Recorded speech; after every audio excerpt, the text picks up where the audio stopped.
Greetings YouTube, Joe here with Culination Media, and welcome back to the very next episode of The Legend of Zelda, the Ocarina of Time. This is episode number 3, and in the last episode we left off outside of the boss door, per se, of the inside of the Deku Tree, and here we are, ready to fight the first boss of the first dungeon of the game. And this is a very creepy room, but this boss battle is actually very easy, and I'm going to make it even easier than what it normally would be. Anywho. Alright, so what you're going to want to do is go into the first person, look on the ceiling. Oh, goodness gracious. It's the mommy of those little things that were chasing us earlier. And it's big and disgusting. Parasitic armored arachnid, Gohma. First boss time.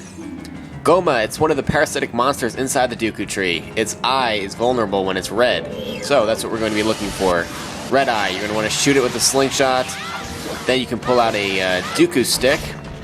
And if you do a jumping attack, it's like 4 slices. Because it already does double damage with the Deku stick, and then the jumping attack does double on top of that. Now you're going to want to wait for its eyes to turn red again. And you can shoot it off the ceiling before it has the chance to do anything. And let's jump slash that again. And 2 more hits. There we go. Gohma bites the dust before it gets the chance to do anything. And that is how you do it the pro way, my friends. Oh, look at that. Just disintegrating into nothing.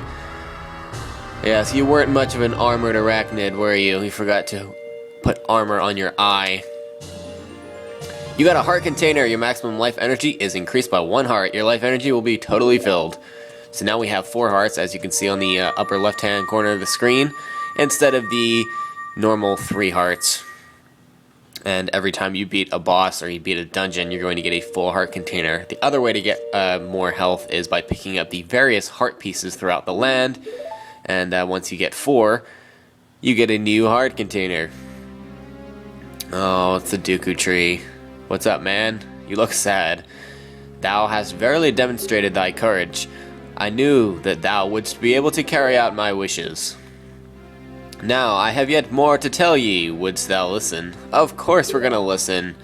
You don't say no to the Deku Tree. One does not simply just say no to the Great Deku Tree. So basically what he's gonna do is explain Ganondorf and all that stuff. So, it's nothing that we don't already know. I'm going to explain, his great evil and how he plans to take over the world and gather the Triforce and all that stuff. This evil man ceaselessly uses his vile sorcerer's powers in his search for the sacred realm that is connected to Hyrule. For it is in that sacred realm that one will find the divine relic, the Triforce, which contains the essence of the gods, and that's what the games of The Legend of Zelda are usually based around. So, this is the backstory. Before time began, before spirits and life existed, 3 golden goddesses descended upon the chaos that was Hyrule. And of course we've got the pink, the blue, and the green. Very colorful. Din, the goddess of power. Nehru, the goddess of wisdom. And last but not least, Farore, the goddess of courage. And yes, this is, I guess, their mythology. Well, I guess it's not mythology because that's actually what happened in this setting, I guess. There is one thing that I wanted to address while this is going across the screen. You can kind of watch this cutscene if you're interested in finding more of the backstory, but it's pretty common sense. The one thing I wanted to address is the questions that I've been getting about quality, and people are like, well, it's not, the best quality, and, how come when I turn it up into HD that it's not changing the quality? Well, that's because the Nintendo 64 is the system that this is being played on, and back when the Nintendo 64 was created, there was no such thing as HD video. At least not for the common folk.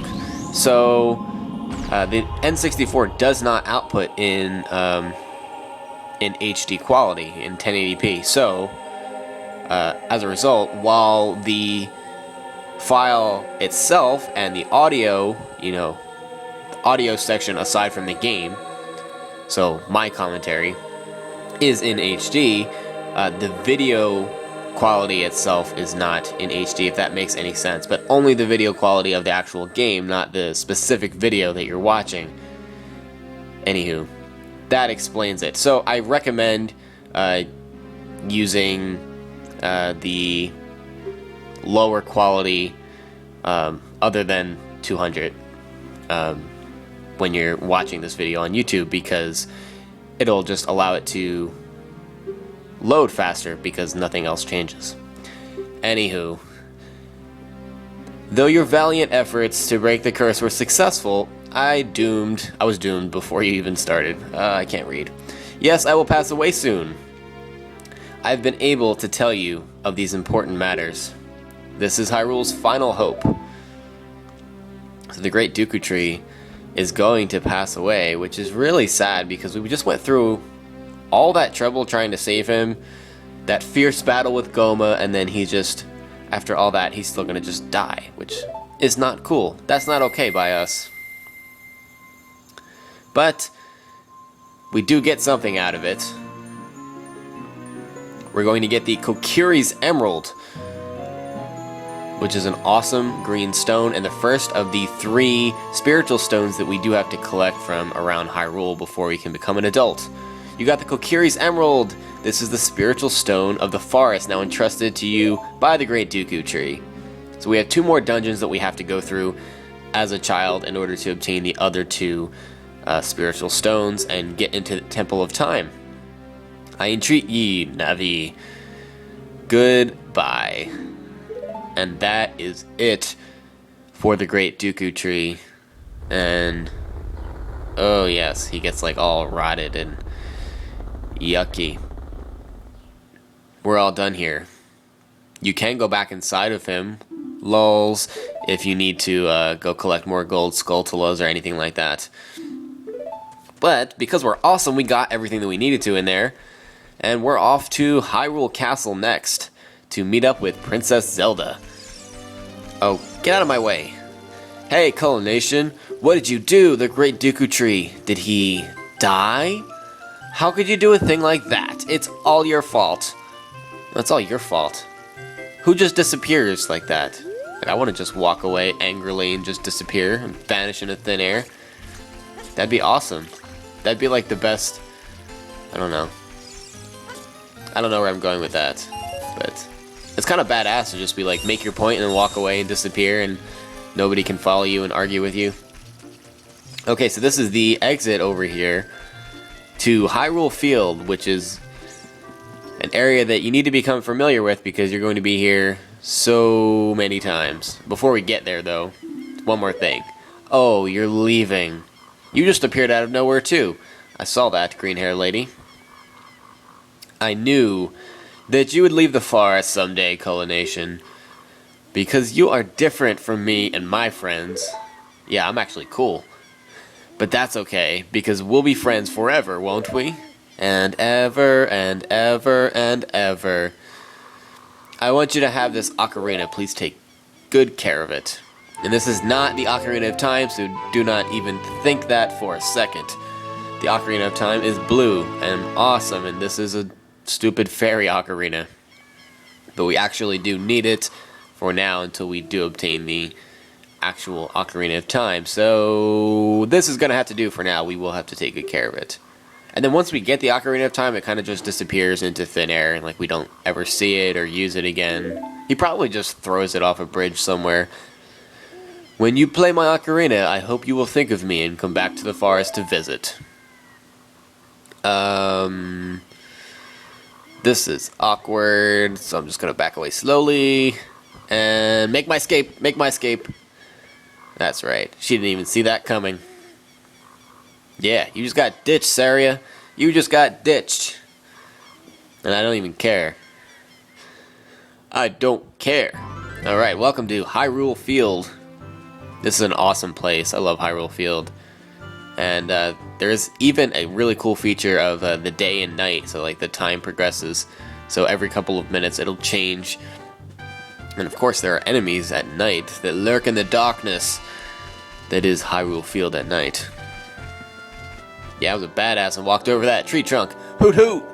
Look, an owl. Cool. It appears that the time has finally come for you to start your adventure. I knew that, smarty pants. You will encounter many hardships ahead. That is your fate. Don't feel discouraged even during the hardest times. Go straight this way, and you will see Hyrule Castle. You will meet a princess there. If you are lost and don't know which way to go, look at the map. Oh, thanks. That's really helpful because I'm not retarded and such. On the map subscreen, you will also see a flashing dot showing which way you should go next. But I know which way to go at all times because I'm amazing. I'm also not retarded, and I listen to what the other characters say because they basically tell you exactly where you're supposed to be going almost all the time. One thing you do want to do is run into the trees and roll into them. Not run into them, you want to roll into them because a lot of times you can knock out rupees and hearts and items and even gold skulltulas a lot of times by running. Not running, rolling. Running into the trees will do nothing. Oh, Navi, don't even start with me right now. The Great Deku Tree wanted us to go visit the princess at Hyrule Castle. No crap, that's where I'm going. Like, I'm literally on the only trail that goes there, so you need to back up, Navi. I wish you could kill her. I wish there was an option for that. Like, you had the option to be, like, either good or evil, and good was killing Navi. Evil was letting her torture you. Okay, so up to the right over here is going to be... Oh, no, Al. Yes, Kakariko Village. I know, I was about to say that, and you're stealing my thunder, and I'm not very happy about it. You're lucky that you're all the way up there, and the only weapon I have is a slingshot. You're the only one who can complete the quest ahead. You must do your best. Why did you even talk to me about that right now? Oh, here we go. The enemies of the night. Stal Child. Don't be afraid to attack the Stal Child repeatedly. That's not what Navi said. I just made that up. That was some improv. Yeah, they just give you items and rupees, and unfortunately, we need to wait until daytime now to get into the castle because the drawbridge goes up at night. These things are really easy to kill, by the way. You just need to hit them twice with your sword and they die. But unfortunately, the entire time that it's dark out, these things are going to be coming out of the ground to attack you and chase after you. But they're kind of like... they move at zombie pace, even though they're not really zombies. Go away! I don't like you. And I did not invite you to this party. I might as well just kill a bunch of them while I'm waiting.